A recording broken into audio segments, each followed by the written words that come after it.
Assalamualaikum warahmatullahi wabarakatuh. Shalom, Om Swastiastu, Namo Buddhaya, dan salam kebajikan bagi kita semua.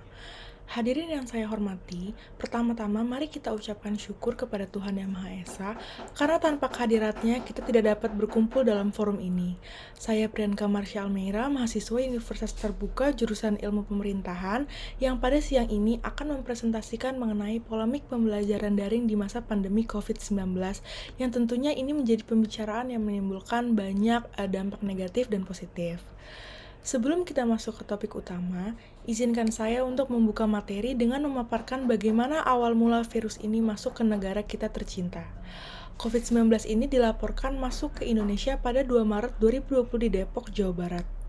Kasus penularan pertama ini terungkap setelah pasien melakukan kontak dekat dengan warga negara Jepang yang ternyata positif COVID-19 saat diperiksa di Malaysia pada tanggal 14 Februari 2020. Pada tanggal 9 April, pandemi ini sudah menyebar ke 34 provinsi dengan DKI Jakarta, Jawa Barat, dan Jawa Tengah sebagai provinsi yang paling parah terpapar SARS-CoV-2 di Indonesia. Pencegahan virus ini dilakukan dengan menjaga jarak, tidak berkerumun dalam jumlah yang banyak, memakai masker, dan selalu mencuci tangan. Oleh sebab itu, pelajar dan mahasiswa di Indonesia terpaksa mengadopsi sistem pembelajaran baru, yaitu pembelajaran secara daring atau dalam jaringan. Pandemi ini menuntut semua lembaga tanpa pengecualian untuk menggunakan sarana media digital dalam kegiatan belajar semaksimal mungkin. Sekolah-sekolah dengan basis jumlah murid yang cukup banyak sangat berpengaruh terhadap proses penyebaran COVID-19. Selain sekolah-sekolah, universitas pun ditutup untuk sementara. Perkuliahan dialihkan ke rumah, semuanya pun berlangsung dari rumah. Dalam adanya sistem baru ini, pasti selalu menimbulkan pendapat pro dan kontra dan membawa dampak. Kali ini, saya akan meninjau dari dampak positif mengenai perkuliahan secara daring. Beberapa hal positif adalah, pertama, seseorang dapat mengetahui dan mengeksplorasi metode belajar yang variatif karena sifatnya lebih fleksibel. Yang kedua, seseorang lebih peka dan cepat beradaptasi dengan perubahan.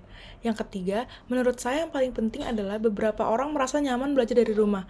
Selanjutnya, untuk dampak negatif yaitu penurunan capaian belajar, adanya kesenjangan dalam mendapatkan informasi. Dan pada kasus terparah, beberapa pelajar menjadi korban kekerasan dalam rumah tangga.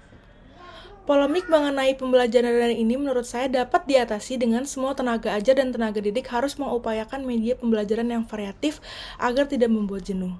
Materi yang diberikan juga harus disampaikan terlebih dahulu sebelum memulai kelas agar murid dapat membaca. Selain itu, harus menjangkau internet agar tidak ada kesenjangan dalam mendapatkan materi. Untuk kuota ini sudah diakomodir oleh Kementerian Budaya dan Pendidikan karena diberikan akses platform mengenai pembelajaran dengan kuota yang telah diberikan. Demikian yang dapat saya sampaikan. Semoga harapan saya adalah Indonesia segera terbebas dari pandemi ini dan kita dapat menjalani hari normal seperti sebelumnya. Sekian dari saya, apabila ada kesalahan dalam berucap mohon dimaafkan. Atas perhatiannya saya mengucapkan terima kasih. Wassalamualaikum warahmatullahi wabarakatuh.